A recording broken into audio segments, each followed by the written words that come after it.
Hare Krishna. Before I begin, I would like to offer some prayers.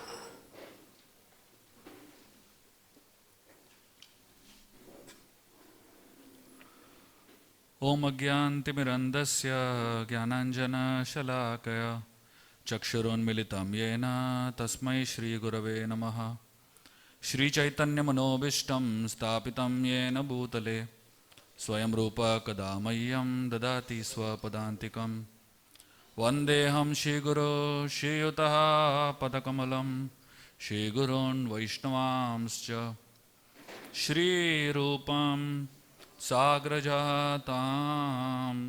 Sahagana Raghunatam Vitam Tam Sajivam Sadvaitam Savadutam Parijana Sahitam Krishna Chaitanya Devam Shri Radha Krishna Padan Sahagana Lalita Shri Vishakan Vitamscha He Krishna Karuna Sindhu Deenabandhu Jagatpate Gopesha Gopika Kanta Radha Kanta Namostute Tapta Kanchana Gaurangi Radhe Vrindavaneshwari Vrishabhano Shute Devi Pranamami Hari Priye Vanchakalpatarubhyascha Kripa Sindhubhyevacha Patitanam Pavanebhyo Vaishnavebhyo Namo Namaha Jai Shri Krishna Chaitanya Prabhu Nityananda Shri Advaita Gadadhara Srivasadi Gaura Bhaktavrinda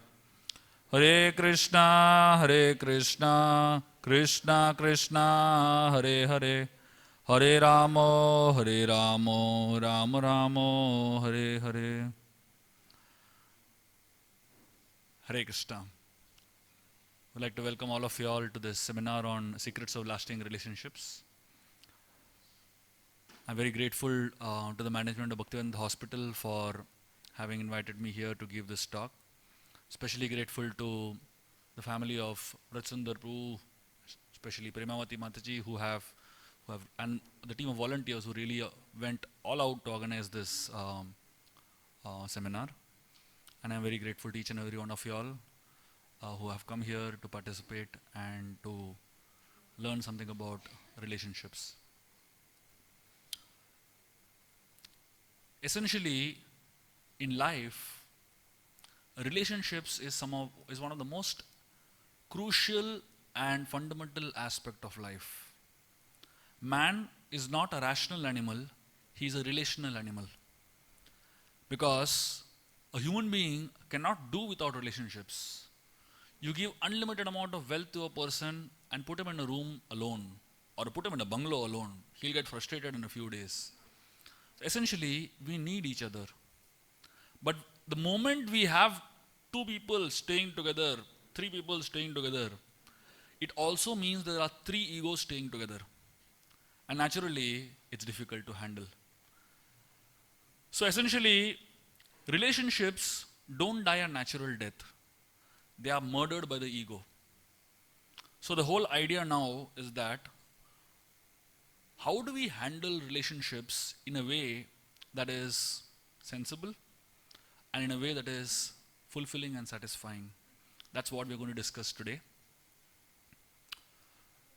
Before I begin actually talking, I would like to give you all some thoughts on my style of presenting. Many people prefer the traditional style where you present the body, introduction, body, and the conclusion, and in the end there will be some thoughts, which will be the concluding thoughts that you can carry home. I don't prefer to present like that. My conclusions will come all through the session. So you might as well be awake, alert, and extremely attentive, because you never know which conclusion may help in your relationships. So therefore, I request all of you all to be to fasten your seat belts and be ready to take off on this journey on relationships.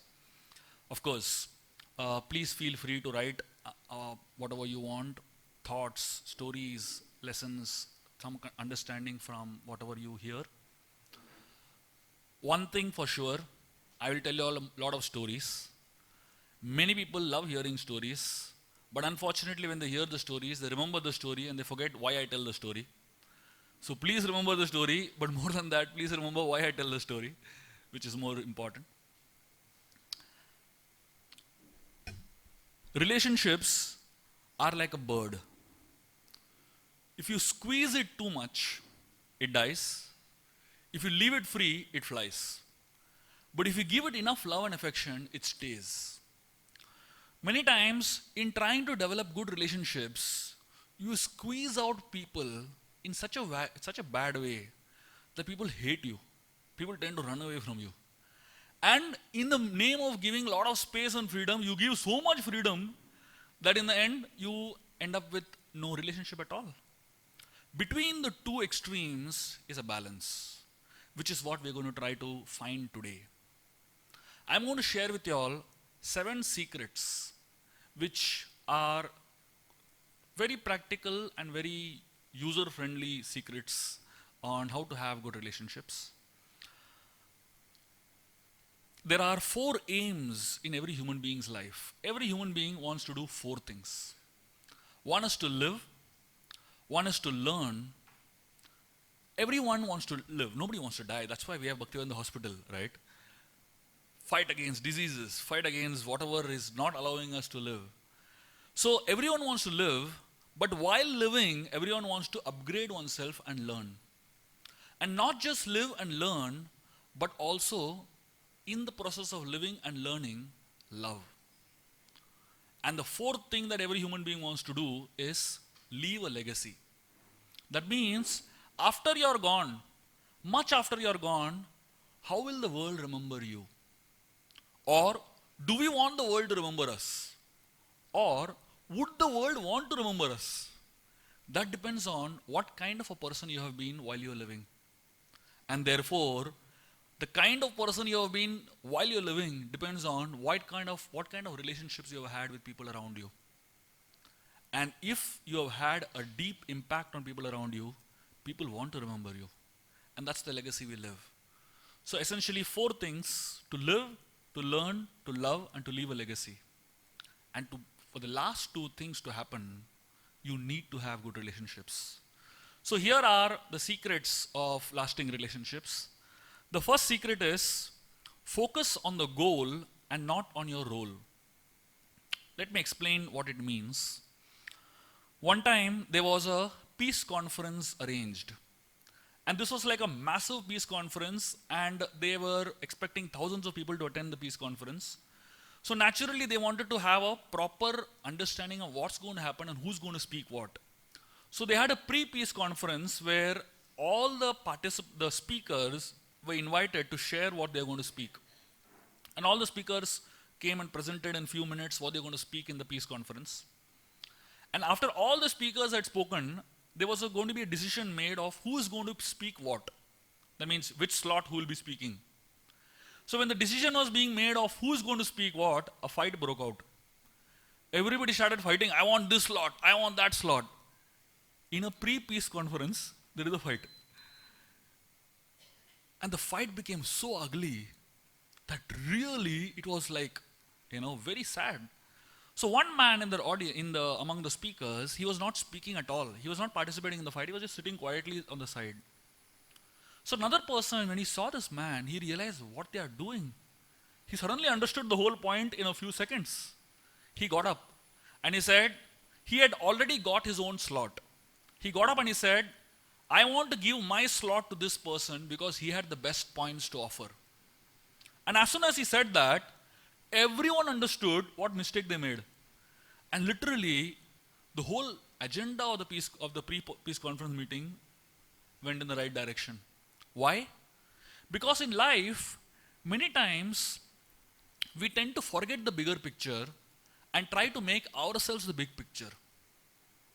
This is exactly what happens in relationships.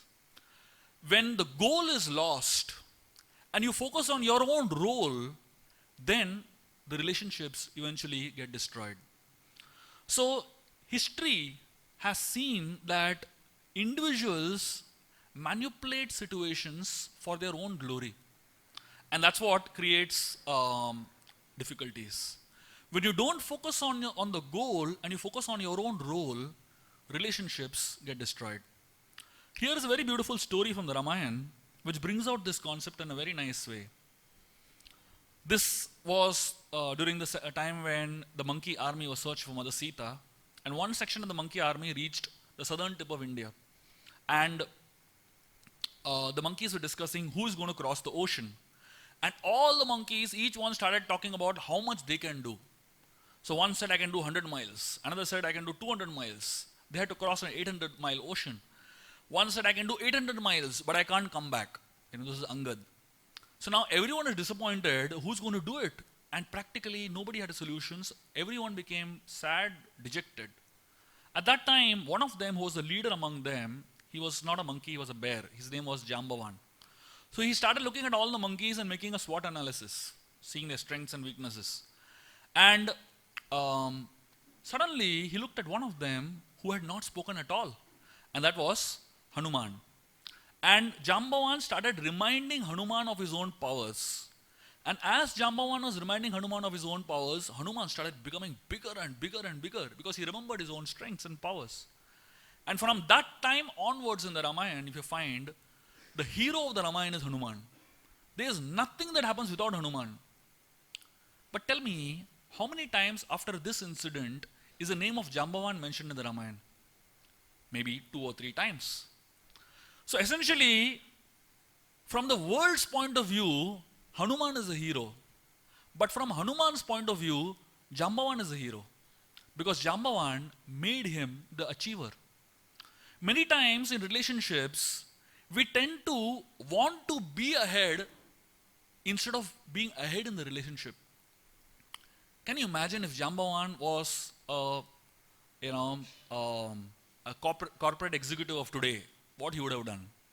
If Jambavan was a person of today, he would have said, if I can't do it, no one should do it. Let's all sit here only and cry, Forget Sita, forget Ram, So essentially, look at what Jambavan is doing. His focus is not on his role, but his focus is on the goal. So whenever the focus is on the goal, the relationship functions. In the Mahabharata, we find Duryodhana having lot of problems in his relationships, essentially because he focused on his own role all the time. For him, any relationship which was able to help him achieve his own goal, personal goals, and enhance his own role, that relationship is useful. And any relationship that came as a barrier between his role and his personal goal became an obstruction. So essentially, if you look at the way Duryodhana handled his own father, Dhritarashtra, the relationship between Dhritarashtra and Duryodhana was a very emotional one, because every time Duryodhana would want something, he would go to his father and cry. And hit at the emotional chord of the father and get his work done. Essentially, he used that relationship to achieve his goal. And therefore, relationships, when they are focused on personal goals and agendas and one's own personal roles, and not focused on the goal of creating healthy relationship, that relationship goes through crisis. Therefore, there are 3 lifestyles in this world. One is a lifestyle of independence. Independence means I don't need anybody. I am alone enough. There are some people in this world who cannot function with others. They need their own space and they cannot function with anybody else, and these people live a lifestyle known as independence. The second type of lifestyle is known as dependence. Dependence means I can't do anything on my own. I always need support. I always need help. Both of them individually are not sufficient. Therefore, there's a third type of lifestyle which is known as interdependence. That means I can help you with your weakness and you help me with my weakness. And that's what relationship is about. When we know that each one of us have to play our own role, but together achieve a collective goal of developing good relationship, those relationships last. The second secret of lasting relationships is known as 4 A's of relationship building. So, there are 4 sacred A's that we need to remember to have good relationships in life. The first A is known as acceptance. Vidura Niti in the Mahabharata talks about a very interesting concept. Vidura, he gives an example.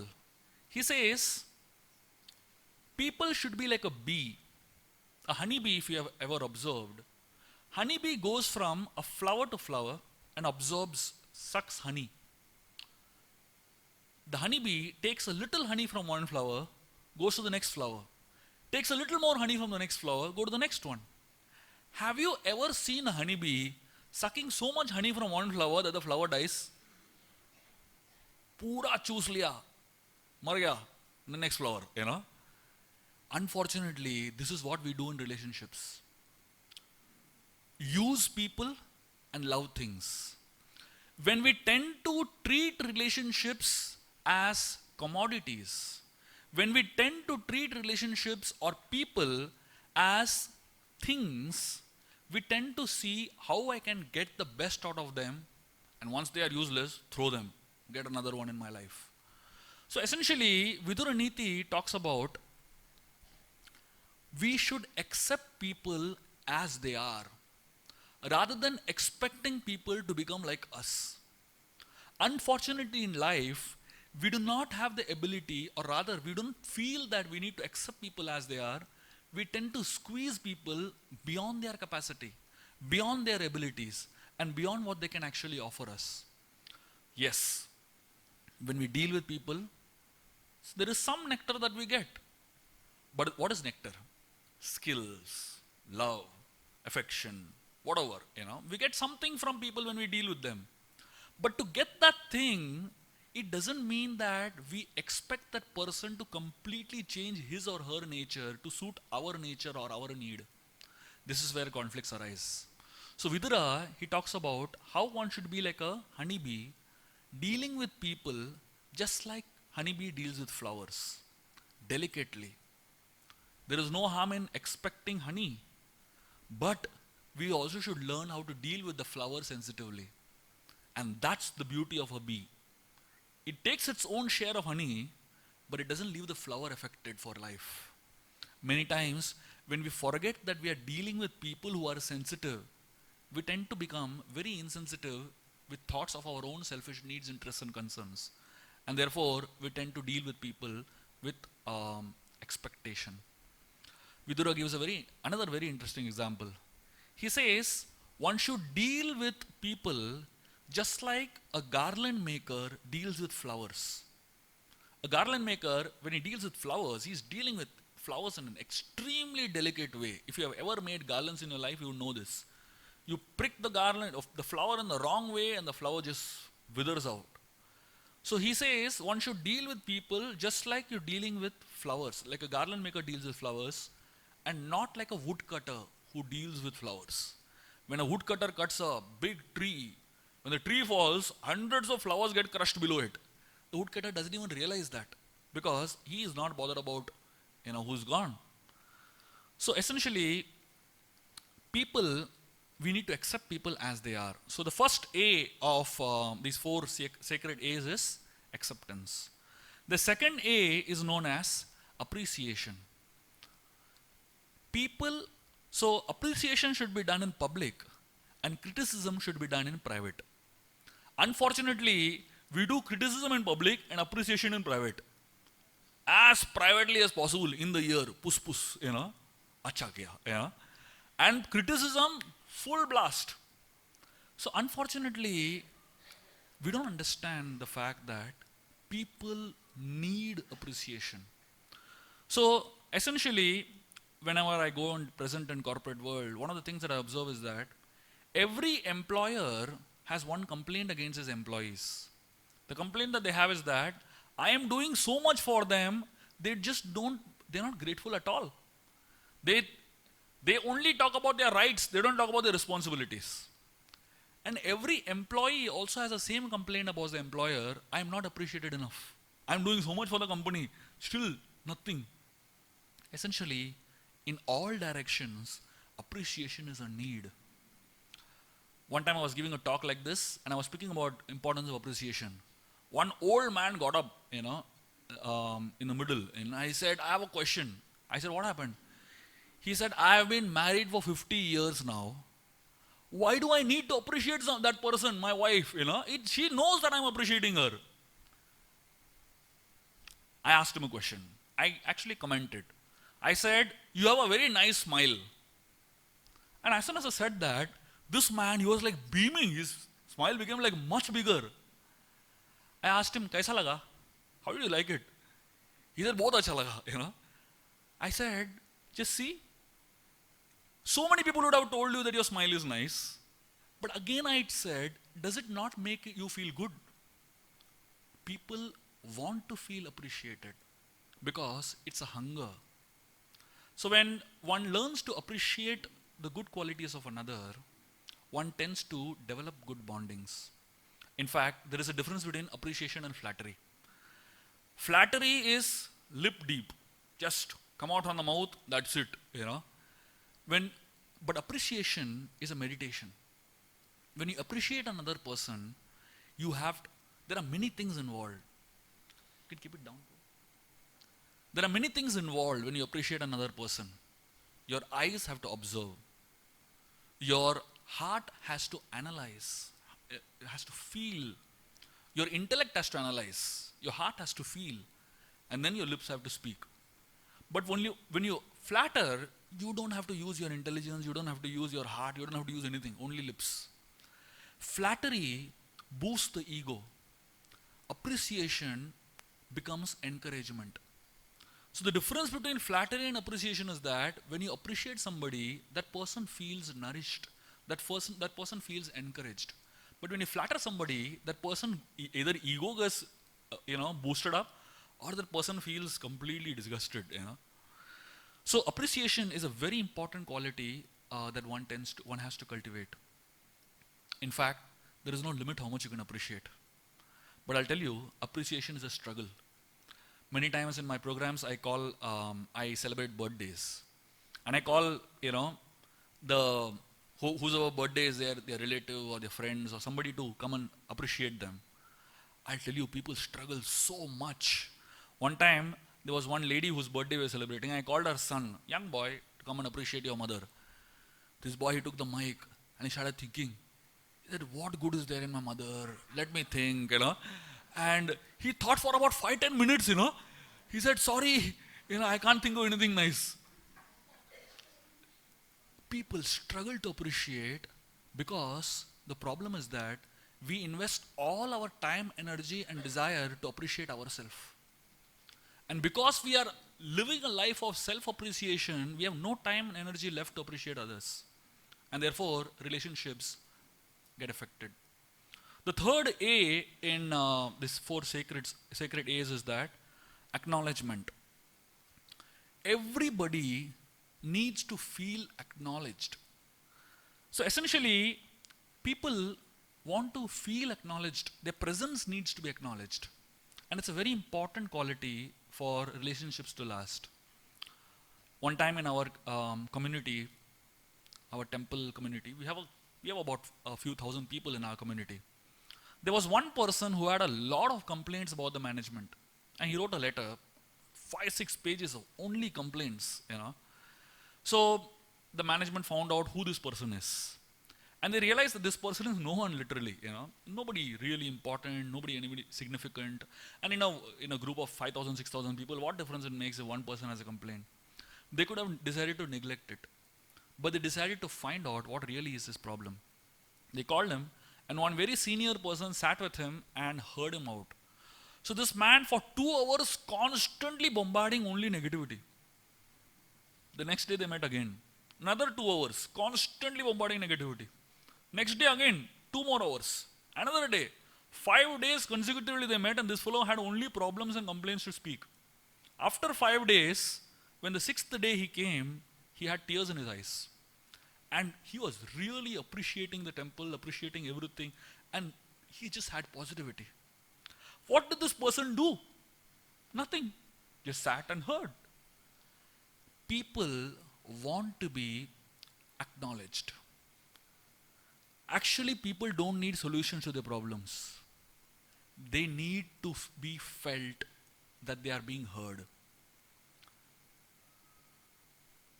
many times when people come to me with their problems, I sit with them and hear. 1 hour they're telling me only problems. After 1 hour, they tell me, thank you Prabhuji, you solved our problem. I didn't open my mouth only. I just sat there and heard them. So when people feel acknowledged, they feel happy. And this is a very important factor to have to develop good relationships. Many times, the husband and wife, they're living together, but one of them feel I'm living with a wall. कुछ समझता ही नहीं है. He doesn't acknowledge my presence at all.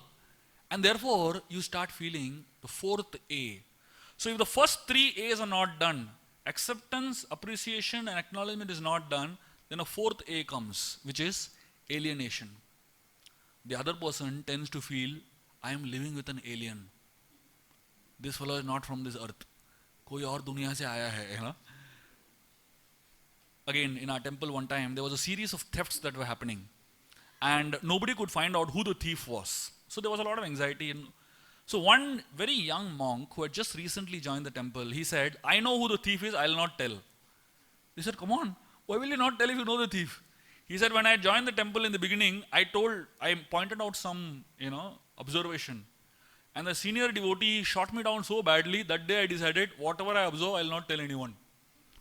Then they sat with him and really, pacified him, and then finally he told who the thief was, and the thief was caught. But essentially, the point is that if people don't feel sufficiently accepted, acknowledged, and appreciated, they feel very much alienated. The third secret for lasting relationships is what really is important in life is not talent, but good attitude. Beyond a certain level, talent is the most useless virtue that one can have. Let me repeat it again. Beyond a certain level, talent is one of the most useless virtues one can have. Because talent can help you open the first door to success. Talent can help you open the second door to success, the third door to success, the fourth door to success, but it will never help you open the last door to success. Because there are things which talent cannot help you with. When they recruit people in the Australian army, they do a survey whether the fellow who is joining, whether he has had any failures in his life. And if the candidate has not had any failures in his life, they don't take him in the army.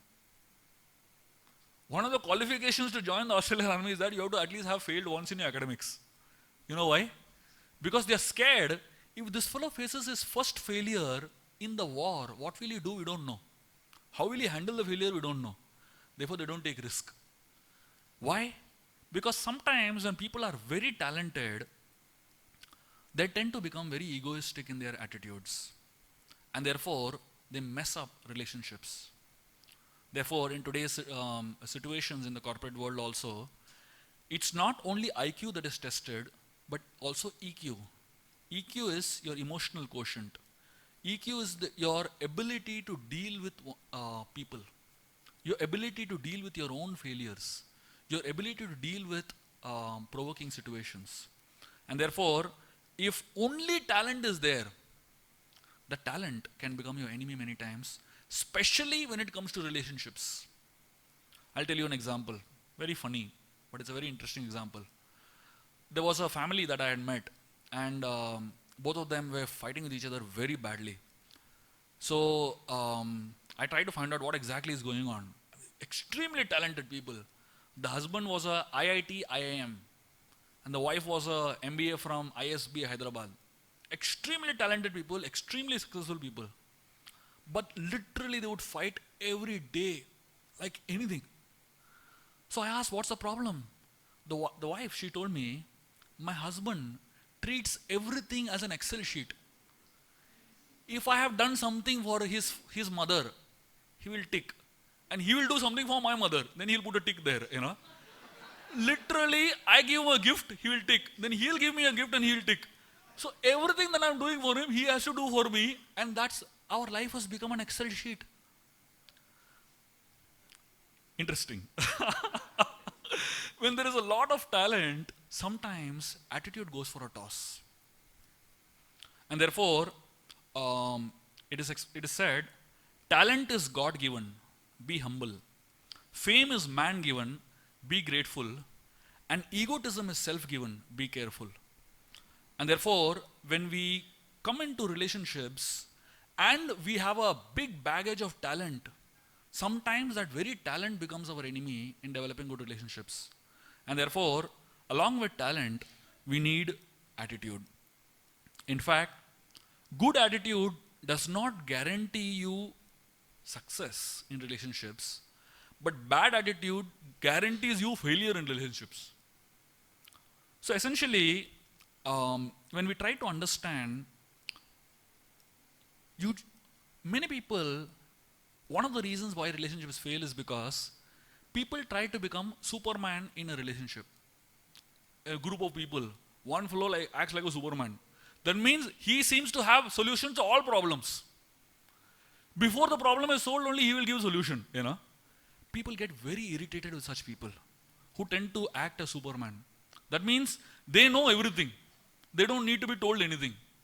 So when you have such people in a family or such people in a relationship, it tends to be very difficult to handle such people. Why? Because they're just not ready to listen. They only want to give answers. Therefore, the problem many times is, before you diagnose what the disease is, or before you know what the problem is, you diagnose the problem. Suppose you go to a doctor, and before you sit down, he gives you prescription. Malaria ho gaya, jao. You lose faith in the doctor, right? Problem bataya nahi, usse pehle solution mil gaya.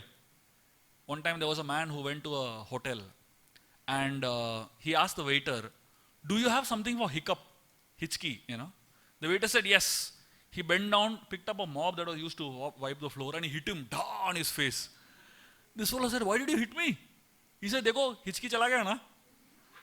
He said, I don't have hitchki. My wife who is sitting outside has it. Many times in relationships, this is the problem. Problem kuch aur hai. Solution hamare paas hai. Before you understand what the problem is, when you try to offer a solution, that's typically attitude issues. And that's where people who are extremely talented, who seem to be having solutions to every problem in life, fall in trouble with relationships. Attitude is something that is very contagious. Talent is not contagious. You sit next to a person who is very talented. It's not that some talent will rub out to you, You sit next to somebody who is very experienced. It's not that you will become experienced. But you sit with somebody who is having certain type of attitude, that attitude rubs on to you. One time there was a football tournament going on, and 4 people in that football ground, in that stadium, they started vomiting. And they found out, kuch to khaya. So they made an announcement saying that, don't eat anything from this canteen, there is food poisoning here. 20 people started vomiting after that, And then finally they found out, these 4 people who originally vomited, they didn't eat anything from the canteen, They ate something else somewhere else, So essentially, more contagious than good attitude is bad attitude. There are many bad attitudes that we carry in life. Inability to admit wrong, failing to forgive, petty jealousy, wanting to hog all the credit. So all these are selfishness. These are bad attitudes that one has to deal with. And the way in which one develops good attitudes is by learning to hear. When we learn to listen to others,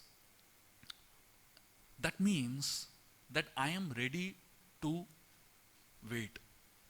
So when a person is extremely talented, he wants to say everything. He doesn't want to hear anybody. He doesn't want to hear anything from anybody. And that becomes the greatest obstacle in relationships.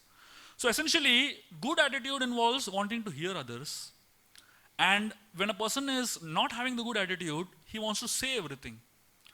When we study communications in schools and colleges, we learn many things in communication. Reading, writing, speaking. Have you ever attended communication classes on listening? How to listen nicely? Never. We have one mouth and 2 ears. Why? We have to hear more and speak less. Unfortunately, we speak more and hear less. And therefore, relationships don't really last. The deepest need of a human being is the need to be understood. Everyone wants to be understood. How do you feel understood when the other person is not ready to listen to you? And therefore, relationships can really improve if you know how to listen properly. And therefore, there has to be an extreme amount of practice in trying to listen. I'll tell you, you can try this out sometime. You try in a conversation when you're talking with somebody, how much of the conversation do you actually listen? Inside your mind is lot of conversation is going on. And when you're actually talking to the other person, you're not listening half the things what that person is speaking. Because something else is going on inside, Therefore, communication is so poor. So there are 5 types of listening, 5 types of listening skills, or rather types of listenings. The first type of listening is known as spaced out listening. Spaced out listening means physically here, mentally not here. I don't know how many of you all in that category today. कुर्सी तो बहुत भरा हुआ लग रहा है, but कितने लोग हैं पता नहीं मुझे. So first is spaced out listening. The second type of listening is known as pretending listening. That means like when a small child comes to the father in the morning and he's trying to tell what happened in school. The father is reading newspaper and he's telling, bolo, aur kya hua? The child is saying, aap sun hi nahi rahe ho. The father is saying, aap sun raha hu na. This is pretending listening. सुनने की कोशिश कर रहे हैं, pretend कर रहे हैं. The third type of listening is known as selective listening. That means I listen to only those words that I want to listen to. बाकी सब delete. One man, he used to go to a mosque regularly to attend namaz. So one day he stopped going. So the Maulavi, he got a little worried. He said, why this fellow stopped coming? He went to his house to find out why you stopped coming. So he asked him, this man said, I stopped coming because in the Quran it is written, one should not go to the mosque. This guy got crazy. He said, come on, how can it be written in the Quran that you can't? So he said, show me. So he went and showed him the Quran. It is written over there, one should not go to the mosque. This fellow got completely bewildered. Then he turned the page and he saw, he said, one should not go to the mosque. That's the last sentence in the page. The next page it was written, without washing one's hands and legs. This fellow only read the last sentence. Band kar diya, book ko. This is called as selective listening. You listen how much you want to listen. You don't listen to everything. And the fourth type of listening is known as self-centered listening. Self-centered listening means I listen to those things that benefit me. If something doesn't benefit me, I don't listen to it. And the fifth type of listening is actually known as empathic listening. Empathic listening means when I hear the other person, I hear with the desire to actually understand what is going on in the heart of the other person. In the Ramayan, there is a very interesting episode where Dasharath Maharaj asked the citizens of Ayodhya, why do you want Ram to be the king? And the citizens give many answers, many reasons. I am not getting into Ramayan today. But the answer that actually the citizens give, which really hits Dasharath, is that they say that the reason we want Ram to be the king is because Ram comes to our house and he does more than what a family member does. When we are going through happy situations in life, Ram comes and he is more happy than our family members. And when we are going through a sad situation in life, Ram comes and is crying more than our family members. They said, we don't understand why he's doing this, but we just love him because he's doing this. There's a very interesting observation here. When the citizens are saying they are going through problems, and Ram is coming and crying with them, what does it mean? It means that he is not solving their problems. He is crying with them. Because not all problems are meant to be solved. Some problems are meant to be tolerated. Some problems are meant to be neglected. But when you go through problems in life, if there is somebody who can help understand the problem, that's enough. So here we find Ram he is the Supreme Personality of Godhead. He is not giving solution to the problems, but he's crying with them. So people don't need solutions. They want to be understood. And therefore, when there is great attitude, there is a great tendency to listen and want to understand others. The fourth secret of lasting relationships is prepare yourself first. Many times when we are Can we take up questions later, or is this like it's something burning? We can take up later? No problem, na? Please write down the question and I'll definitely answer your question. Your question may get answered eventually as I am going ahead, Sorry, what was I saying? Yeah, anyways. I was saying that in everything in life, we tend to prepare ourselves before getting into a college or university. We study, answer entrance exams, so many things. Before getting into a job, we study meticulously, answer the interviews. So practically for everything in life, we prepare.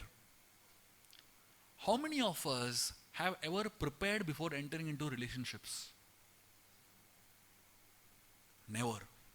It's assumed. सीख जाएंगे, पिटते पिटते सीख जाएंगे, Unfortunately, by the time people actually learn, it's too late sometimes, And therefore, we have to learn to prepare ourselves to enter into relationships. There's a very interesting story in the Mahabharata. Dronacharya, the teacher of the Kauravas and the Pandavas, one time he called Duryodhan and he asked Duryodhan to go into the kingdom and find at least one man better than him. So Duryodhan went into the kingdom, he traveled around, he came back and he said, sorry, I couldn't even find one person better than me. Because every person I found had one bad quality that I didn't have. He had a list of every person in the kingdom and bad qualities that they had that he didn't have. Dronacharya sent Yudhishthir Maharaj into the same kingdom and he said, at least find one person who is better than you and come back.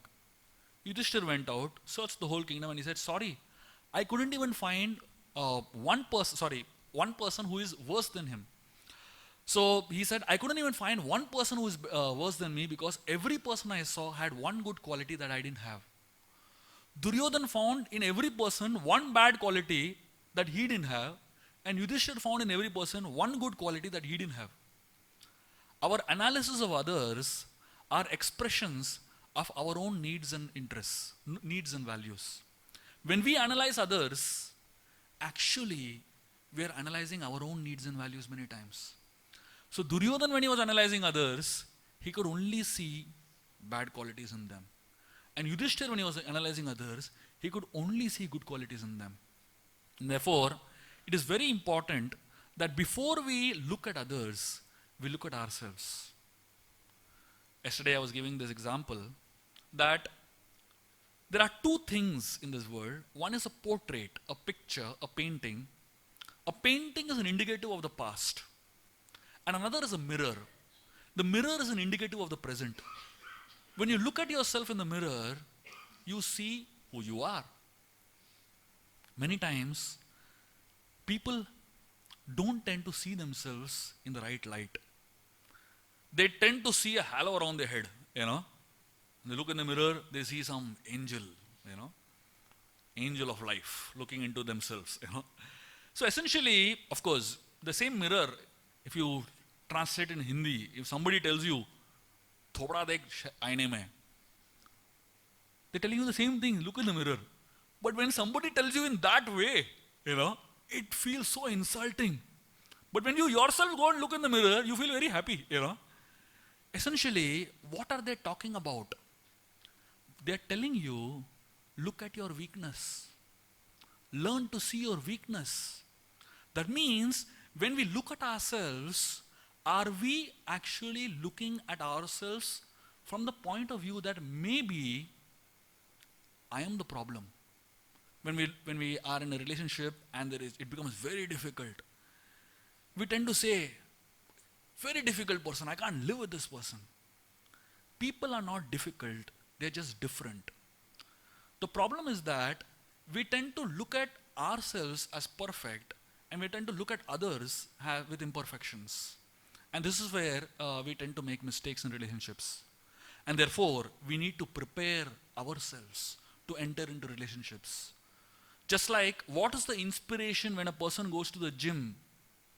In the gym, if you go, all over you'll find pictures of people with strong muscles and, powerful bodies. Why? You look at that, you'll say, I want to become like that. You go to a beauty parlor, you'll find people with beautiful faces. You go to a dentist, you'll find people with Sibaka smiles. Why? Because you need inspiration to prepare yourself. Similarly, when we understand what is the power of good relationships, what good relationship can lead us to, we are ready to invest time in preparing ourselves for the relationship. And therefore, in order to prepare ourselves for the relationship, there is a principle we should follow, which is known as a lens principle. This is a very interesting and a practical principle of life. The lens principle, it has three things that it offers us. The first thing the lens principle offers us is that who you are determines what you see in life.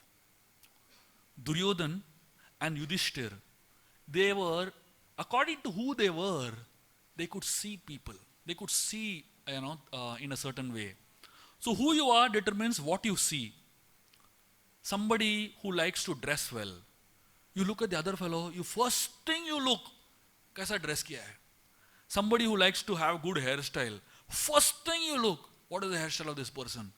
So every person, according to who he or she is, looks at the other person according in that way. So who you are determines what you see. Then second is who you are determines how you see others. One time there was a traveler who came into a village and he met an old man in that village and just on the entrance of the village. And he asked this old man, how are the people in this village? The old man asked him, how are the people in the village you came from? Useless, absolutely dumb people, really lazy. And the old man said, people in this village also like that only. So this man became sad and he went in, Another traveler, he came, same village, and he met the same old man. And he asked him the same question, how are the people in this village? This old man asked him the same question, how are the people in the village you came from? And this man said, they were the most amazing people I met in my life, very kind-hearted, very, very cordial, very hospitable, but unfortunately I had to leave the village because of some reason. This old man said, this village also same thing. Same village, same old man, but he's telling two different things. Because who you are determines how you see others. The way you see others is actually a reflection of yourself. So if you are a very trusting person, you see others as very trusting. If you are a very negative person, you see everybody around you as negative only. If you are a very doubting person, you see everybody around you doubting only. Why ऐसा क्यों देख रहा है? Why ऐसा क्यों देख रहा है? So essentially, who you are determines how you see others. And the third thing is, who you are determines how you see life. One time, a very small child, he wanted to play a trick with his grandfather. The grandfather was sleeping on an easy chair, rocking chair. And the child, he went and he took a old smelly cheese and he put it on the mustache of the grandfather and he went and hid. So the grandfather got up after some time and he started smelling. He said, this room is stinking. He went to the next room. He said, this room also is stinking. He went to the next room. He said, this whole house is stinking. Then he went outside the house. He said, this whole world is stinking today. What was stinking? Below his nose there was some smelly cheese. So essentially, who you are determines how you see life. There are two ways to see people in this world.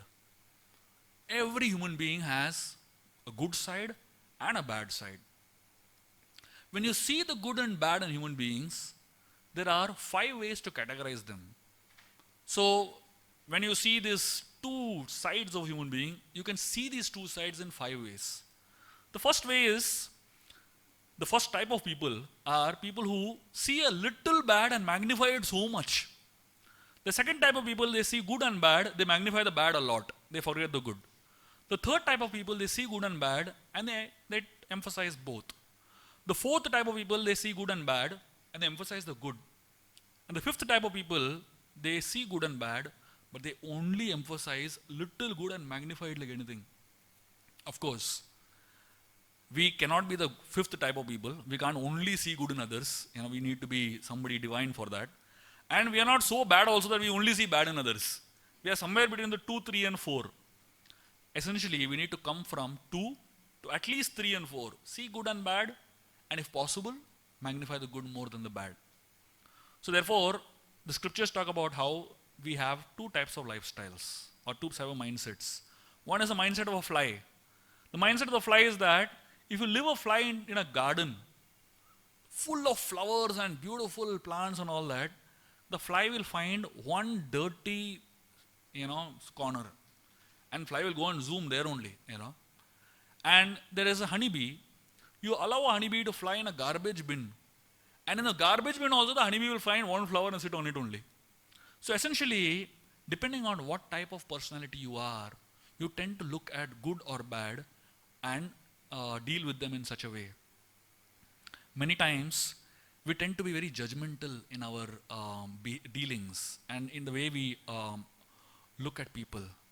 Before we judge others, first let us ask ourselves, am I perfect?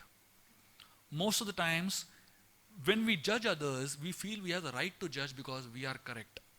And therefore, we tend to make mistakes in dealing with people. So, before judging others, we have to really learn to judge our own selves. One time, one of our devotees, he was walking in the temple hall, in our temple in Bombay, and he saw one man sitting and chanting with his left hand. It's a cultural thing. Different people have different habits. So when this man was chanting with his left hand, this devotee was very feeling like I should go and tell him not to chant with left hand. But he just said, let me just wait for some time and see. This man continued chanting. After some time, this devotee couldn't resist. He went and told, hey, you shouldn't chant with your left hand. And this man just dropped his chadar. He didn't have a right hand. And that's when this devotee realized he judged too quickly. So many times when we look at people and their shortcomings, we tend to judge them because we feel we need to see relationships from right and wrong. This is right and this is wrong. But in relationships, it doesn't work like that. So by proving you are wrong in a relationship, I can never get the relationship right. In fact, in a relationship, whoever is proved wrong, something or somehow the relationship will go wrong. So when we so the ego needs to prove that I am right and you're wrong. That's the nature of the false ego. In relationships, the question should not be who is right or who is wrong, or rather the question should not be whose mistake it is. The question should be whose life it is. Let me give you an example. If you're driving in a car on a highway, it's a massive highway and you're driving your car, and you're on the right side, you're driving in the right lane, suddenly in front of you a big black truck comes. That guy is driving on the wrong side. What will you do? Naturally, you'll adjust and you'll go. What if after some time a second truck comes? What will you do? Again you'll adjust and go. What if the 20th truck comes? What will you do? You'll again adjust and go. You won't say, how many times I only have to adjust? Usko adjust karne ko bolo.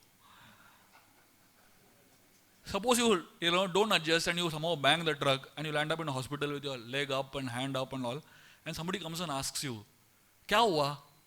You can't say, mera galti nahi tha, main theek tha, In adjusting with the limitations of traffic on the road, you intuitively know how to adjust and go ahead. Because the question is not whose mistake it is, the question is whose life it is. Similarly, in adjusting with the limitations of the relationships, of situations in life, or dealings in relationships, we have to ask ourselves the same question. The question is not whose mistake it is. The question is whose life it is. And the moment you ask that question, we tend to learn to be intuitively learning to adjust. Many times when I tell this, people say, kitni baar adjust karna chahiye? Same thing. Whose mistake it is, if you try to find out who is wrong, who is right, the question is whose life it is.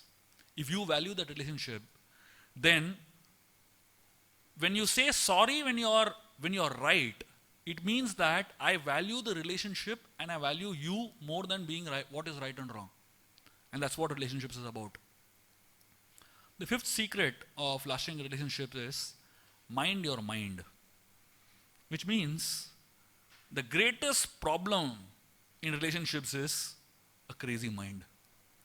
If your mind, if you're not able to handle your mind nicely, all said and done, the mind will find some fault in the relationship.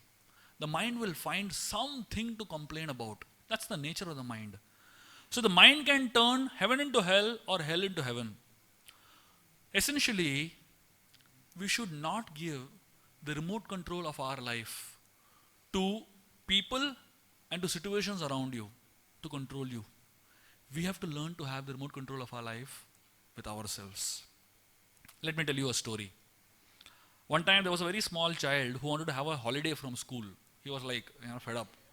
So he played a trick, very interesting trick. So he came back in the evening and he brought with him 3 sheep. And he numbered the 3 sheep. Number 1, number 2 and number 4. And he sent the sheep into the school. And he went back home and he slept, Next day morning when the cleaners and the staff came, they found all over, sheep litter. They started panicking. They ran and they started searching for the sheep. They found 3 sheep. 1, 2 and 4. They said, where is the number 3 sheep? They literally started running around the whole campus and trying to find the number 3 sheep. They couldn't find it. And they declared a holiday to school, emergency, Sheep is missing. This is exactly what happens to us in our lives. All of us have the number 1, number 2 and number 4 in relationships, in things, in situations, in positions, in everything. But somehow we feel number 3 only is going to give us satisfaction. Every human being feels, if only I had this person in my life, I'll be so happy. If only I had this thing in my life, I'll be so happy. If only I had this mobile phone in my life, I'll be so happy.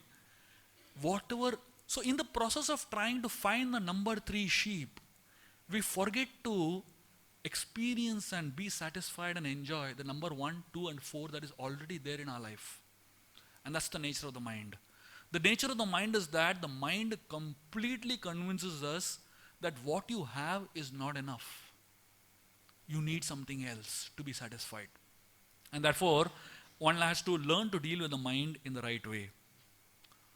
So, what we need to understand is, do we learn to complain about everything that is missing in our life or everything that is there in our life, or do we learn to be contented with what is there in our life? Most people feel that I want to be happy, but someone is not allowing me to be happy. Essentially, I want to share with you all 2 ways how to be unhappy in life. Many people will tell you ways to be happy in life. I am telling you 2 ways to be unhappy in life. It works. You can try it out, The day you want to be unhappy, that day you try this formula, it will work. So the 2 ways to be unhappy in life are, the first way is, try to make everybody happy. When you try to make everybody happy, there will be one person that is unhappy, that is you. If Jesus Christ and Krishna could not manage it, what will you and me manage it? They couldn't manage to make everybody happy. So what is the guarantee that we will be able to make everybody happy? So the first way to be unhappy in life is make everybody happy. The second way to be unhappy in life is try to make everybody happy with you. So when you try to make everybody happy with you, there will be so many people who will be happy. If someone is unhappy, you will be unhappy. Why this person is not happy when so many are happy? Your mind will start analyzing.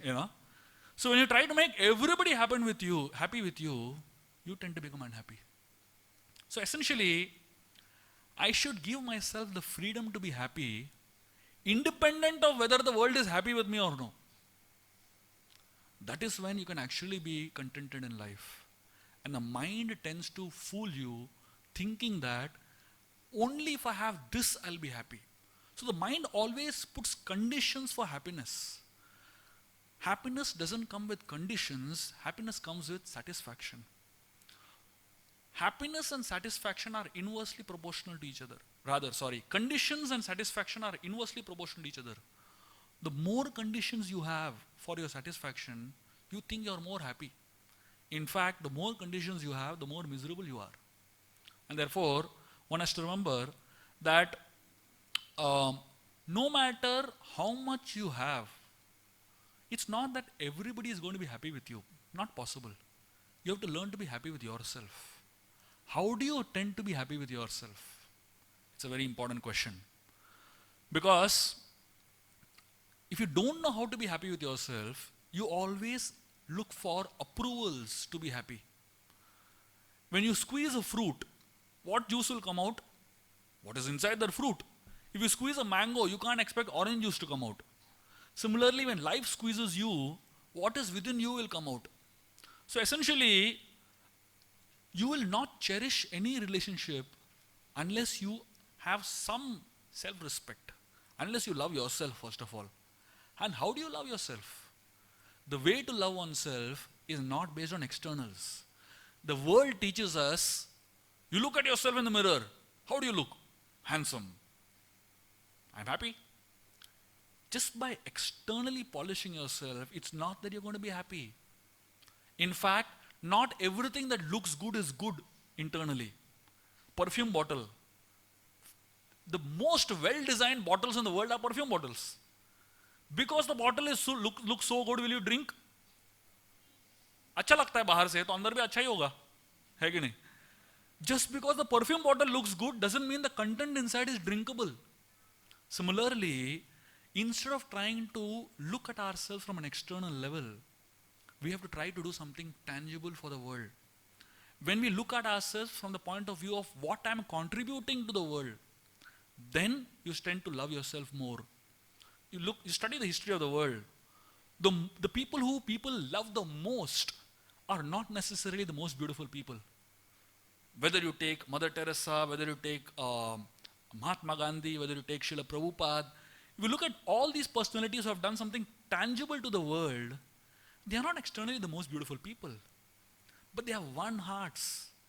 People are ready to give their life for them. Why? Because they didn't focus on how they looked. They focused on what they did.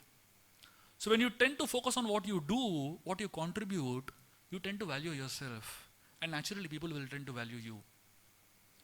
The sixth secret for lasting relationships is choose to respond.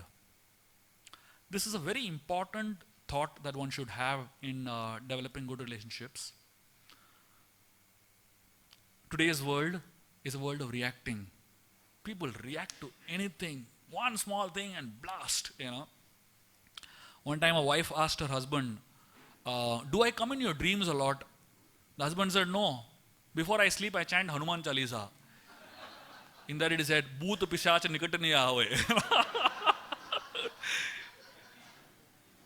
Instantly ready to, One time one wife and husband, they had a terrible fight. And somebody came to the wife and told her that your husband is being bitten by a snake. The wife said, Zahar bharne ke liye aaya hoga.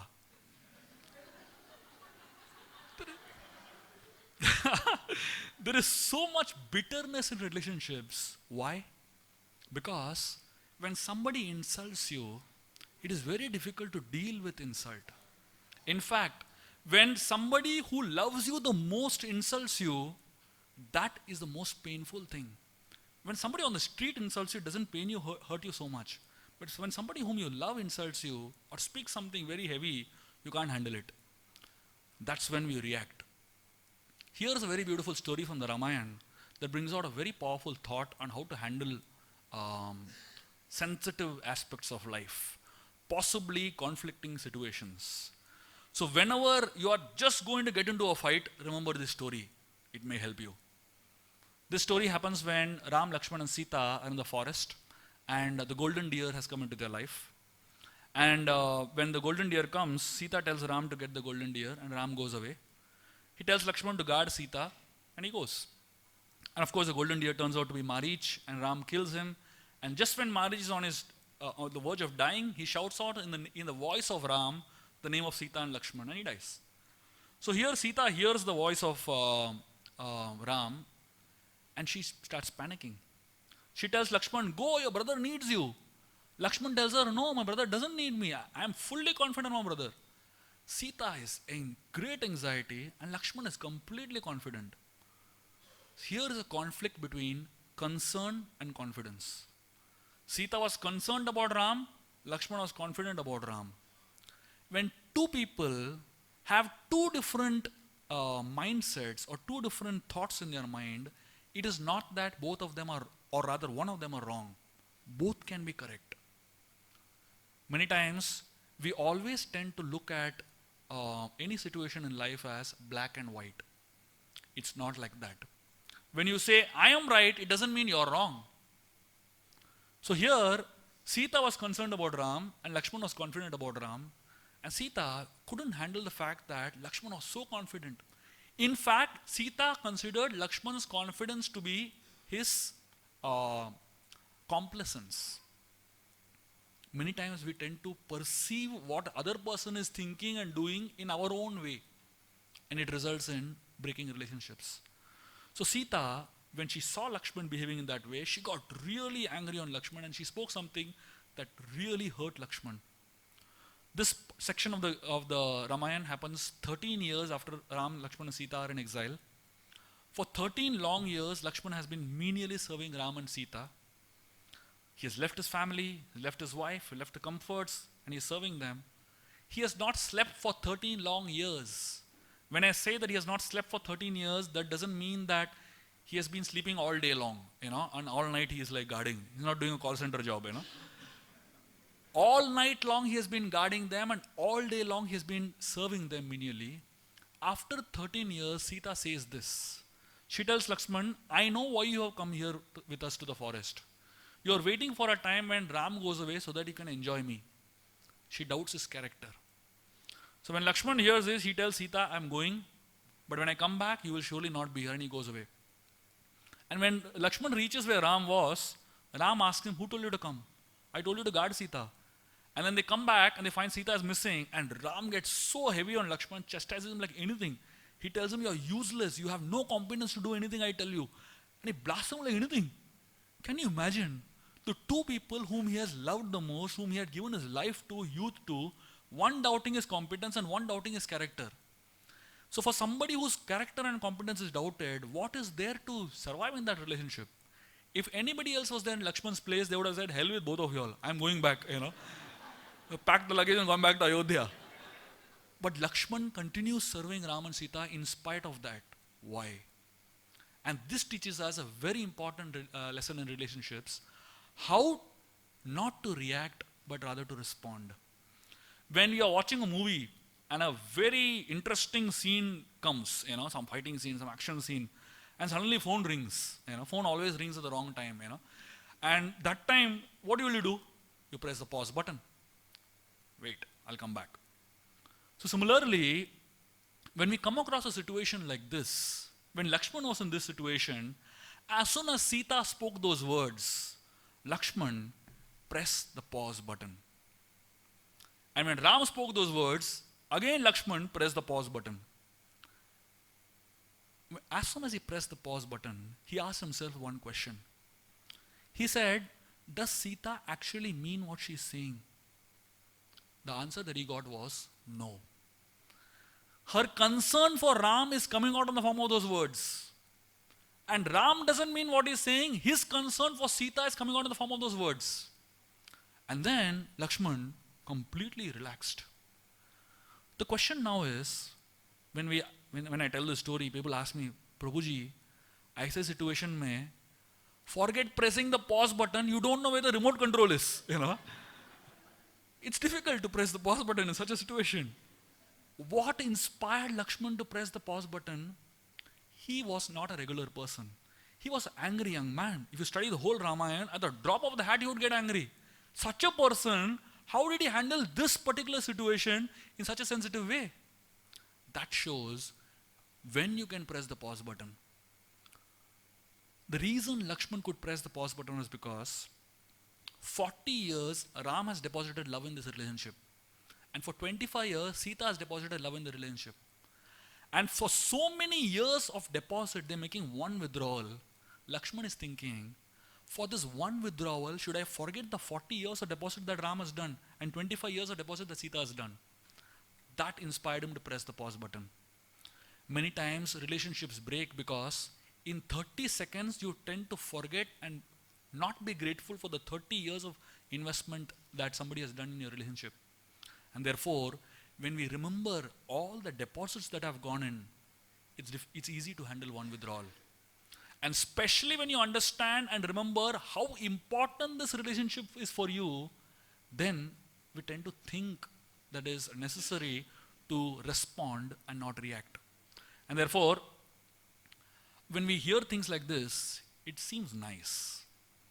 But actually, we hear so many talks, read so many books, we have more information than is required.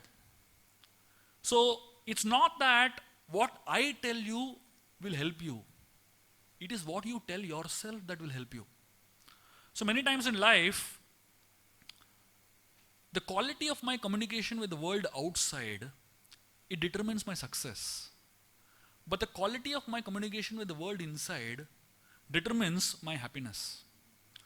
Relationships function and relationships work when you have a strong communication with your own self. And therefore, many solutions to the problems in relationships are at an internal level. How you handle yourself. One time, there was in a supermarket, one small girl, she was crying like anything, wildly crying. So the mother was standing next to her, and the mother was trying to pacify her and help her. So there was one old man who was observing this dealing. So he saw what the mother was saying. The mother was telling, Jennifer, relax. So this girl, she kept crying like anything. The mother said, Jennifer, relax. The girl kept crying like anything. The mother said, Jennifer, don't react, relax. And the girl kept crying. The mother said, Jennifer, don't lose your temper and create a scene here, relax. The old man, he couldn't handle it. He went to the mother and he said, can I tell you something? Don't you think you're speaking a language that is too much for this girl to understand? Adult language, too much. That lady said, what makes you think I was speaking to her? I was speaking to myself. My name is Jennifer. I am telling myself, Jennifer, relax. So essentially, in life, the next time when you're stuck in a traffic jam and you are very irritated, tell yourself, Jennifer, relax. Next time you're standing in a queue and somebody overtakes you, you tell yourself, Jennifer, relax. If you go to a restaurant, and you're sitting and waiting for the order to come, you've gone to a restaurant to have a good time with your family. You're not gone to add more pressure to your, self. When you go over there, you place an order and you're waiting for the order. All the time you're looking at the waiter only, when he's going to come, when he's going to come. And then finally he comes and goes and gives the next table, You are in anxiety. Tell yourself, Jennifer, relax. When your family member is in the toilet, he's not coming out only, Tell yourself, Jennifer, relax. So essentially, in life, we have to remember the quality of my communication with the world outside determines my success. But the quality of my communication with the world inside determines my happiness. And especially in relationships, we have to learn to deal with our own world first before we can deal with the world outside. And that's what we can learn from Lakshman here. And finally, the seventh secret for lasting relationship is add positivity to get positivity. This world is a world of competition. And practically, no one is spared of competition in this world, including divine personalities.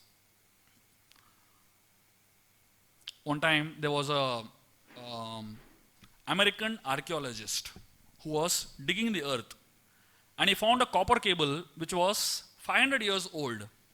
So the Americans claimed that, we had telephone lines 500 years before. So the Germans, they were not ready to keep quiet. So they dug and they found optical cables, which was 800 years before. They said, we have optical communication 800 years before. And then finally, the Indians dug and dug and dug, they couldn't find anything. They said, we have wireless communication thousands of years before. The world is a world of competition. You want to compete for anything in this world. Difficult to resist competition. But when competition leads to envy, that becomes a problem in relationships. When people who are supposed to relate to one another, people who are supposed to love one another, they start competing with one another. It becomes very difficult to live in such relationships and to have such relationships. We find in the story of the Mahabharata, Kunti and Gandhari. So Kunti gave birth to the child first, and Gandhari was just not giving birth to the child. Baby was in her womb for 2 years and still no sign of taking birth. So when Kunti's child was born first, Gandhari couldn't handle it. She was so disgusted and so irritated, she actually hit her womb. And from her womb, a lump of flesh fell out. And that lump of flesh eventually became the 100 Kauravas. Of course, the envy with which she hit her womb, it became a psychological slap on the mind of Duryodhana, which eventually led him to become a completely envious person. So essentially, we have to learn to deal with negativities in life. To be able to deal with negativities, we have to learn to align with the realities of life and align our expectation with the realities of life. Many times, there is expectation and there is reality. The greater the gap between expectation and reality, the greater is the stress, greater is the problem, greater is the fear. So here, Kunti, in her life, if you study the way Kunti's life was, there were unlimited reasons why to be frustrated, why to be sad, why to be envious of Gandhari. But every situation that came in Kunti's life, she accepted it with positivity. She learned to deal with it with acceptance. But Gandhari, everything that came in her life, she dealt with it with non-acceptance. So essentially, acceptance will keep you emotionally tranquil and non-acceptance will keep you emotionally agitated. This is the emotional equation of life. If something is happening not the way I want it to happen, if I accept it, it becomes tolerance. If I don't accept it, it becomes anger. When I face certain uncertainty in my life, if I am not ready to face that uncertainty, if I'm not prepared, not accepting that uncertainty, that becomes fear. But if I accept that uncertainty, that becomes adventure. Bungee jumping. People jump from such heights. What is the guarantee you will come out alive? Total uncertainty. But when you accept that uncertainty when you deal with that uncertainty with acceptance, it becomes an adventure. But when you deal with that uncertainty with non-acceptance, it becomes a cause for fear. When someone has something that we don't have, or we're not able to achieve that, when we are not ready to accept it, it becomes jealousy. But when we're ready to accept it, it becomes inspiration. I get inspiration from that person. If someone has hurt you and you're not able to accept that hurt, it becomes hatred. But if you're able to accept that hurt, it becomes forgiveness. So when anything is handled with non-acceptance, it turns into a negative emotion. And when anything is handled with acceptance, it becomes a positive emotion. And therefore, when we have negativity in life, when we deal with so much negativity in life, it is important to add an element of positivity in it. And therefore, the more we see life in a positive way, the more our relationships will be in a positive spirit. This is one of the last stories I'm going to tell. One time, there was a man who came into an auditorium. There were like hundreds of people in that auditorium. And this man, he said, I want to share a joke. So he stood up on the stage and he, cracked a joke. He said, once there was a man named Luigi. So this man, he was celebrating his 50th anniversary. So everybody asked him, what is the secret of your long-lasting marriage? 50th anniversary. This man said, the secret of my long-lasting marriage is that I respect my wife and I'm very kind to her. During my 20th anniversary, I took her to Rome. And on my 50th anniversary, I'm going to get her back. So people started laughing. He said, what a joke, After 1 minute, this man cracked the same joke again. He said there was a man named Luigi. He was celebrating his 50th anniversary. And everybody asked him what is the secret of his long-lasting marriage. Same joke all over again. People who didn't understand first time laughed the second time. One more time he cracked the same joke. There was a man named Luigi. He was celebrating his 50th anniversary. By this time people are getting irritated, Fourth time he cracked the same joke. There was a man named Luigi. He was celebrating his 50th anniversary. People thought by now his cassette is stuck, Same thing going again and again. And after the fifth time, he made one statement that hit them so hard. He said, if we don't laugh over the same joke again and again, why do we cry over the same sadness again and again? When we are miserable, one problem in life, one misery in life, we keep remembering it all day and all night. That's the problem in life when we deal with negativities. When there is a lot of negativity, it becomes a cycle. The negativity keeps repeating itself and we get stuck in that cycle of negativities. And therefore, it is very important that one learns to deal with negativity in a very positive way. So if we keep crying over the same thing again and again and again, we are not going to make a relationship positive, but it will remain a very negative one.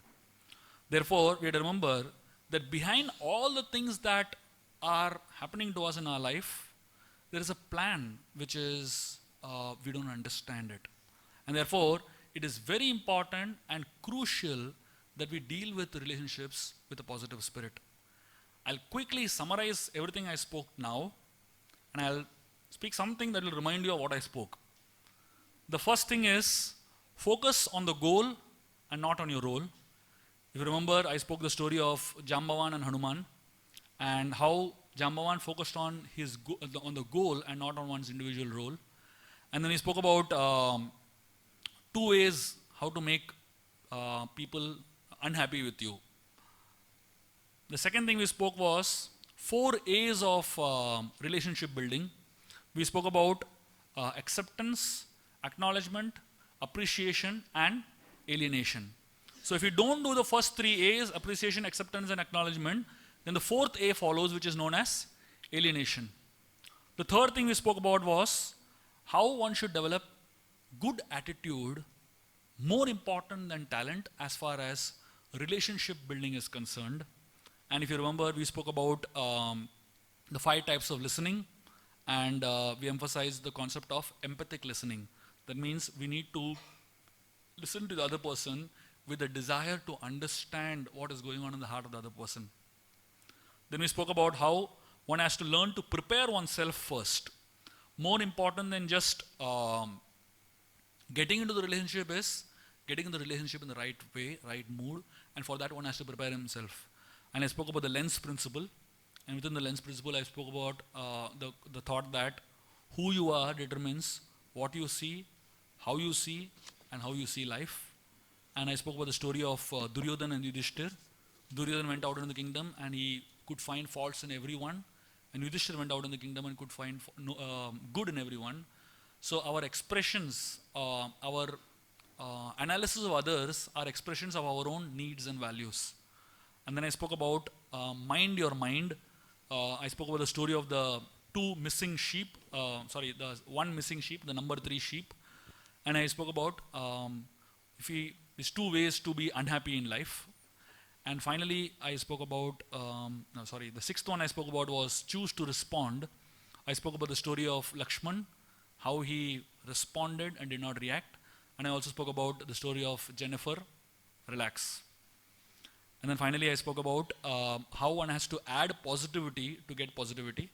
And here I spoke about the story of Kunti and Gandhari, how Kunti dealt with whatever came in her life with acceptance, and Gandhari dealt with whatever came in her life with non-acceptance. And then finally, I ended with the story of Luigi. So, thank you very much. Is there any questions? Before I take questions, I have something to share with you all, which is extremely important for you all in your life. So I just thought I'll share that with you all before we open the floor for question answers. Many of you all who have come here have probably come here for the first time to an ISKCON program like this. And I'm sure if you all have got something positive out of this, and if you have liked this, you may want to stay connected with us, and you may want to look out for something more. I want to share with you all something that has changed my personal life, and has really given a lot of meaning to my life. And of course, what I'm going to share with you all has helped create miracles in thousands of people's lives. We're living in Bombay. Bombay is a city of clocks. Before I came to Bombay, I was living in a small town. I was living in Goa all my life. I never ever saw public display of clocks. When I first time came to Bombay, I was shocked. Everywhere clocks. And the clocks were to the second, literally. So I was like quite shocked how people are so precise, talking about catching a 4:28 train and 5:31 bus. It's quite mind-boggling for me. But the fact is that we're living in a place where we are running at the speed of the clock, practically, running to keep pace with the clock. Many times in life, we need to look at life from a totally different perspective. Speed is important, but speed without direction is meaningless. So more important than the clock is a compass. The compass gives you direction in life. Many times we are running at such a frantic pace that we have no time to look at what direction we are running in. Therefore, we always recommend people to spend some time pausing, stopping, and contemplating which direction am I running in? What direction is my life going in? And to help you all do that, we have a very beautiful course which we call as the journey of self-discovery. This course is a course where you can pause for a few days. It's a 2-hour course, 2 hours over 2 weekends basically. And I want to share with you all what this course is about, and then if you all like, you all can join us for this course. This course is a summary of the entire Bhagavad Gita in 6 sessions essentially. So the first day we'll be talking about the concept known as the search for happiness. All of us are trying to search for happiness in life, but whatever experience of happiness that we have is a very short-lived one. It lasts for some time and disappears. Each one of us is looking for lasting happiness which we can tangibly experience and which ever increases. So the first day talks about the search for happiness. How and if at all we can experience real happiness that lasts. Day 2 is known as Does God Exist? This is a very practical session where we are logically and systematically trying to understand the existence or non-existence of God. Many times people tend to have what is known as circumstantial faith. If you are in the right environment, you tend to choose that. If you come to a temple, you will say God exists. If you go to a discotheque, you will say God doesn't exist. So essentially, many times as Indians, we are quite confused. What exactly is happening, So this session talks about does God exist? Logically, scientifically trying to prove the existence or non-existence of God. The third day is a very introspective day, which is known as Who Am I? This is actually a session which talks about, which actually helps you see yourself from a totally different perspective. I can assure you, after this particular session, you will not see yourself in the same light. You actually see yourself from a totally different perspective because it opens up another dimension to your life. And this is one of the most interesting sessions in this series. The fourth day is known as One God or Many Gods. India is a market house of gods. Every second day there's a new god coming into the market.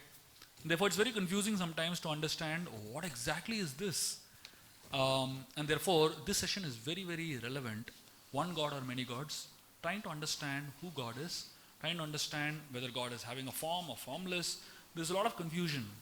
And this session clarifies that very nicely. Day 5 is the session for which most people come to this course. It is called as, why do bad things happen to good people? Everybody feels, mere saath ye kyun hua? If you watch movies, every time you will find one scene common in a movie. When hero is in trouble, he'll go to temple and bang the bell. And he'll say, tum Bhagwan ho ya pattar ki murti ho, So essentially, whenever we go through crisis, that's when we start asking these questions, Why do bad things happen to good people? And somehow we have a confirmed understanding that we are all good. Kuch to gadbad ho raha hai hamare saath, So therefore, this session is very important. Of course, you can't attend only this session. To be able to understand the ABC of this session, you have to attend the first 4 sessions first. And finally, the last session is on practical application of Gita in daily life. Many people feel Gita is a book for old people. जब कुछ नहीं है करने को, भगवद गीता उठा लो. Bhagavad Gita is a practical manual. It's a life guide. Arjuna, who was the first recipient of the Bhagavad Gita, was a king. He was a householder. He had children. He was a leader. He was the most skilled person of his times. He was the most knowledgeable person of his times. He was the most handsome person of his time. And in the most difficult situation of his life, Krishna gave the Gita to Arjuna. Which means, in our situation, in the situation in which we are, in the circumstance in which we are, in the confusion in which we are, this is a book that can be a manual to help us steer the direction of our life. So these 6 sessions, I can guarantee you, can change your life completely. And what you all actually need to do is take out this time. Yes, in Bombay, time is the most valuable commodity. But the question is, it is your life. Are you not ready to invest certain amount of time to contemplate on the direction of your life, or are you wanting to only run at the speed of the clock? So if you take out these few days to actually think and contemplate on the direction of your life, I can give you a guarantee that your life will change. There are many people who are sitting in this audience who have already gone through this course and have seen transformation in their lives. You can talk to them. There will be a registration counter outside where you can register for this course. It will be this weekend and the next weekend. So the details will be given ahead. And of course, I'm very grateful to all of you all for your patient listening. I hope in these 1.5 hours that I spoke, something valuable you all gained for your personal relationships. Now we probably can have some questions or something. Problem, it's okay. I want to ask you, what is good attitude and how to have good attitude?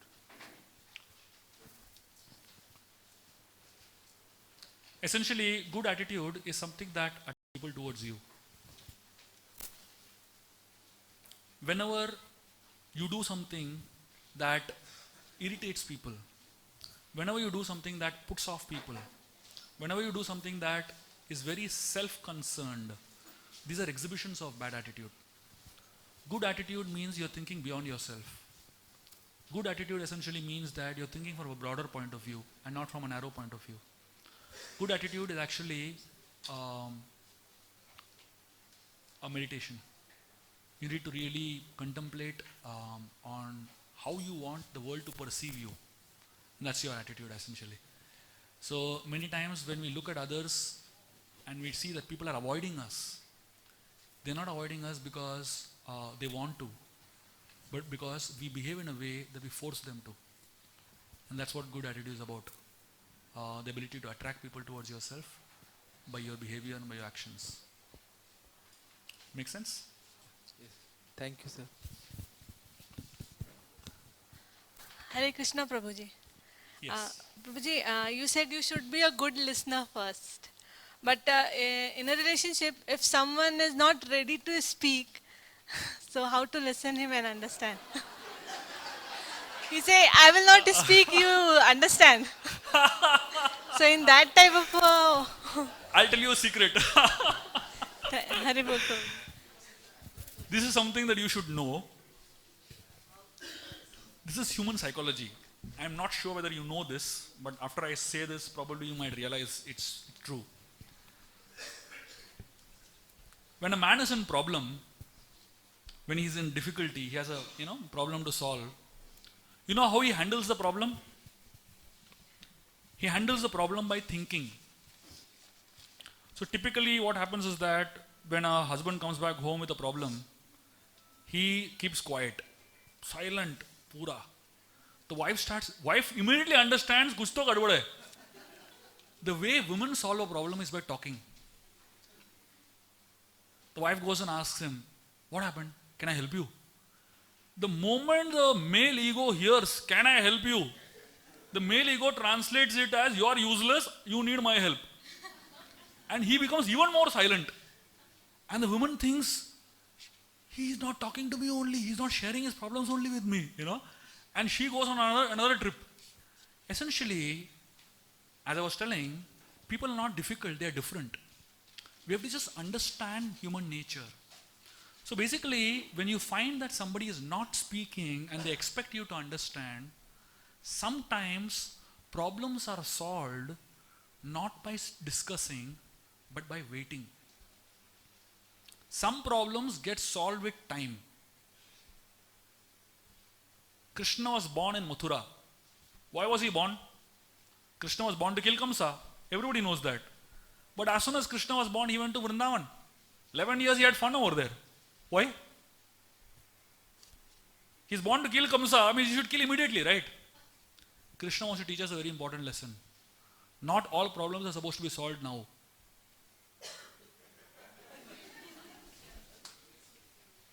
When Ram was searching for Mother Sita, it started raining, Chaturmas. The 4 months of rainy season, Ram sat on top of a mountain and was doing japa.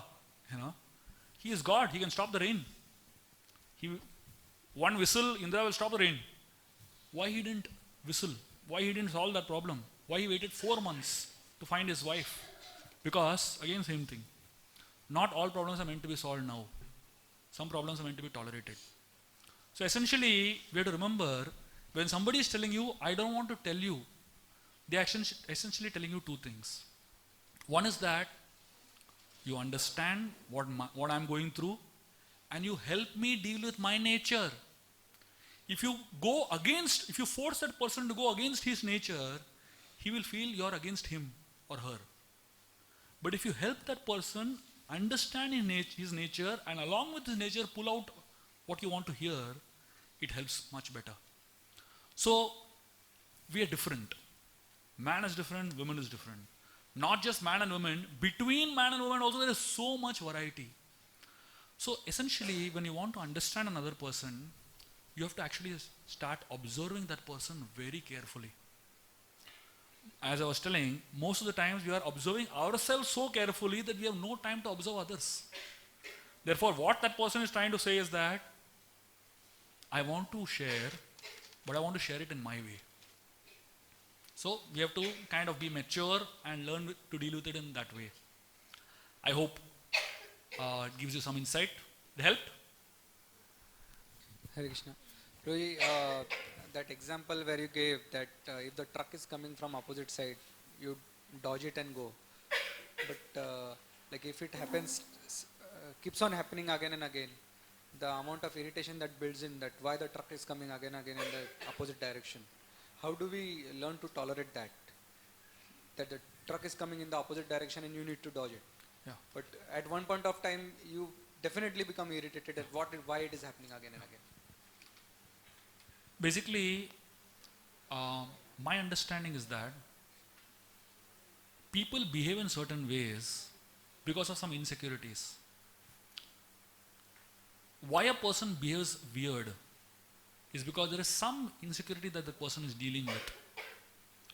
When you learn to look at the other person, his behavior, not doubting his intention, but doubting his action. Yes, the action may be bad. What he's doing is bad. But if you start doubting his intention, then you never want to connect. Many times what happens in relationships is that the first thing we start doubting is we start doubting the intention of that person. In fact, intention is the last thing we doubt. Because if intention is wrong, then the relationship can't last. If action is wrong, yes, the action can be tolerated, rectified, and relationship can go on. But if the intention is wrong, then there's no meaning to the relationship. So, the point I'm trying to say is that when we come across a person who is acting very tough, try to find out what's wrong, what is the insecurity that the person is dealing with. It may be something very, very minor, but that person is just not able to understand what that insecurity is. And because he is not able to understand what that insecurity is, he's behaving in a very weird way. The moment you address that insecurity or bring that insecurity out from that person, in different ways, then immediately the person changes his behavior. That's my observation of what I have seen, Of course, if you start doubting the intention, that's it. Then you step back in the relationship. You can't allow, that relationship can't continue.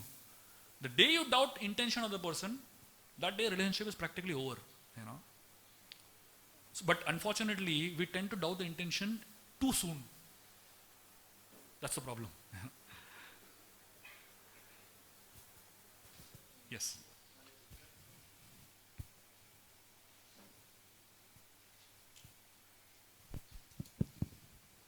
Hare Krishna Prabhuji. So many cases are there, the divorce in the husband and wife. And I've seen and observing the things, it is too much difficult to them change the relation. Can you give the idea about on this, focus on this? It is big thing for, I think, I think 2 hours I was just speaking about that only. I think it is a benefit that we can get idea, we can change the life of other also. Yeah, Because yeah. it happen in the my, if Maybe it I should happen- give them a recording of this lecture.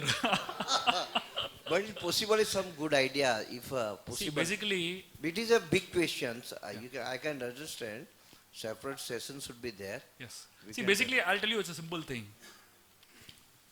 People shouldn't take any relationship for granted. That's it. Many times, relationships break because you tend to take it for granted, and then you don't work on it. Relationship is like a bank. In a bank, you have to keep depositing money into the bank. You know, you keep depositing money, the bank account will increase. But you make one withdrawal, the bank account will decrease. In a relationship bank account, it functions in a little different way. If you make 1,000 deposits means 1,000 nice things you have done to the other person, and you make one withdrawal, it is same. That's how it is. You make one withdrawal, 1,000 deposits are gone. And then you can't think that I had 999 deposits. चलता है, एक निकाला तो. एक बार निकाला तो पूरा चला जाता है. Saaf. You have to again start depositing. So essentially, many times we tend to take people for granted. That's the reason we tend to become very disrespectful towards one another. And the moment you become disrespectful towards one another, there is barrier, there is breakage of relationship. I wrote an article called LOC in relationships. Just like between two countries, when there is a fight going on, there is a LOC, you know, line of control. इसके बाहर नहीं आने का, उसके बाहर नहीं आने का.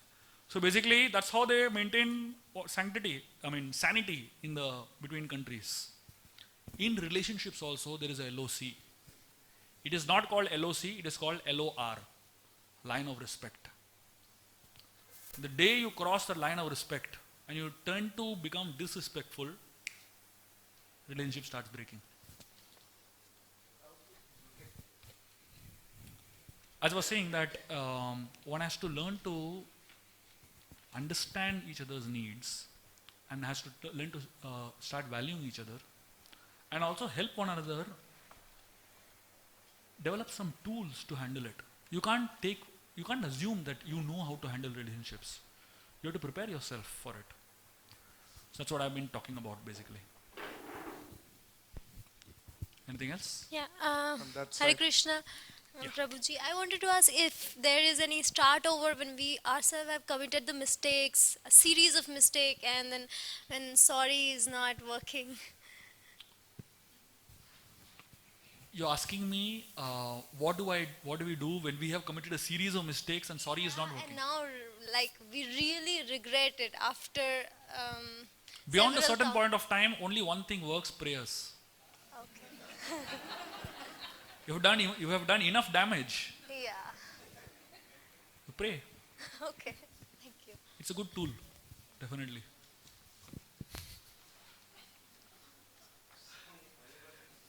Because, see, basically you have to understand that human beings are sensitive people.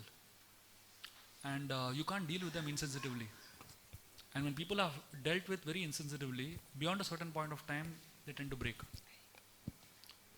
So, beyond a certain point of time, if you have dealt with somebody insensitively, and you know you have dealt with somebody insensitively, you have lost your rights. You have to wait and pray.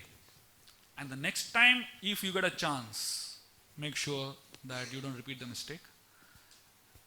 It depends on that person's kindness after that. If he has given enough chances, then he has been enough kind. That's what it means. Hare Krishna. Hare Krishna. Prabhu. Yeah. Thank you for your wonderful talk. Well, I want to ask one question. Today's talk is more about unifocal relationship. But what if in today's world or every single time, many times it happens that we are dealing with multifocal relationships. And it may happen that one relationship may affect other relationship. And even if we try whatever our best, that in order to handle one relationship, others may get affected. So how to deal simultaneously with multiple things, multiple relationships? See, the most important tip in relationship is genuineness. There is no bigger tip in relationship than genuineness. If you are not genuinely interested in all the relationships, then you tend to bend towards one side. So generally what happens is, as I was saying, you can't make everyone happy. But at the same time, you have taken responsibilities. Whoever you have taken responsibilities of, you can't tend to be very biased towards one side. So you have to learn to be a little balanced.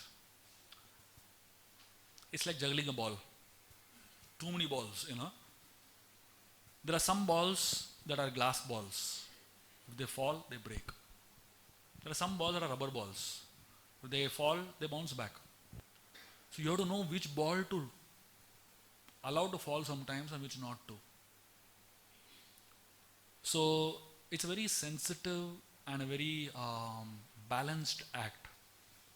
But as I said, the most important quality for a person to have good relationship is genuineness. If you are actually a sincerely genuine person, it's visible. It's clearly visible. Yes, you may have your flaws in dealings, the way you are dealing with people. But if your genuineness stands apart, then it's much easier to deal with multiple relationships. Because mother-in-law, daughter-in-law, Idhar bhi, udhar bhi, sab jagah pull, In an organization also, multiple bosses, they're pulled everywhere. So, I personally feel, as a human being, we can do best if we are genuine. Yes, you're not God. You can't be perfect.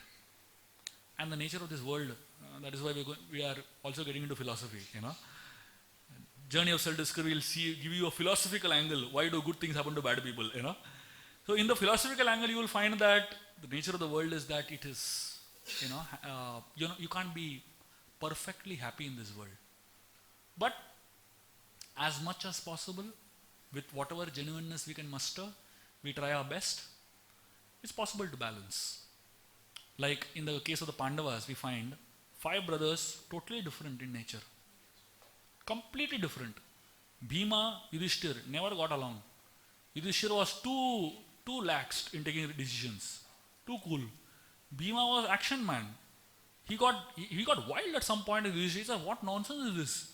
You're talking about dharma all the time and this fellow is doing adharma and he's getting away. Bhima at some point of time he was going to actually beat up Yudhishthir Maharaj during that Asat Sabha, during the gambling match.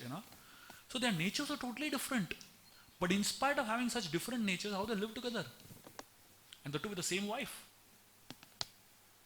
Because beyond natures, beyond differences in natures, there is a commonality in genuineness. All 5 of them were extremely genuine people. And all 5 of them desperately wanted the relationship to work. So if there is intense amount of genuineness and there is a desperation to make the relationship work, it's possible. Struggle will always be there. But genuineness definitely has a great merit.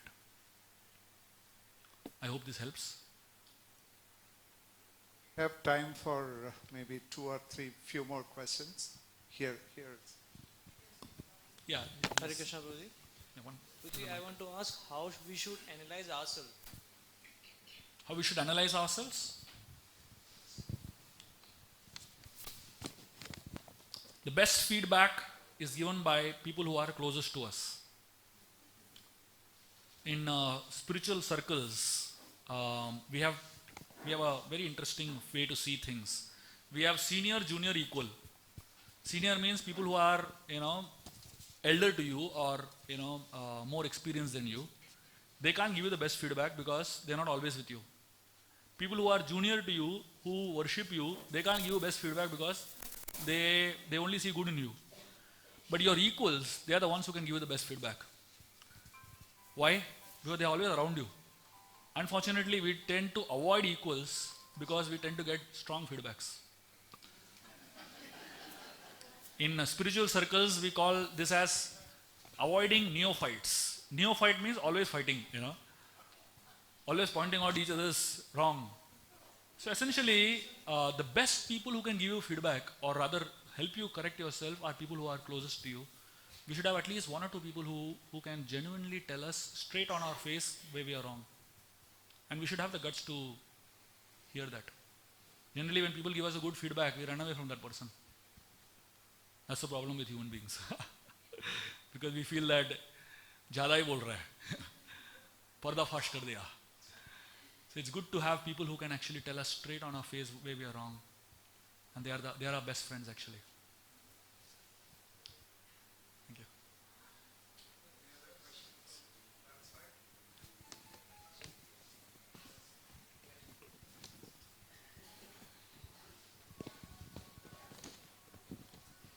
Prabhuji, can you elaborate a little bit more on how to be genuine? How to be genuine? Essentially, being genuine is about trying to do your best. Essentially, as I was saying, that as humans, we have our strengths and weaknesses. We are not God. We are not some demigod that we have everything perfect. People understand that we are not perfect. So, we don't try to hide our imperfections. But at the same time, we don't try to exhibit our godliness, basically. We accept that we are weak. In fact, people who are straight, openly ready to accept that we are weak, they are the ones who are more appreciated than people who act strong and they are weak. So genuineness is all about being yourself, not trying to be somebody else. And at the same time, though you have imperfections, slowly try to overcome them with the help of others. And at the same time, agree that I need to work on myself. So genuineness is all about being a learner all lifelong. So when somebody feels that I am educated, that time learning stops. But when somebody is very genuine, he is a learner all the life. Education is not stopped. I have not become perfect. Education stops once you're perfect. And when a person is very genuine, he understands I have a long way to go.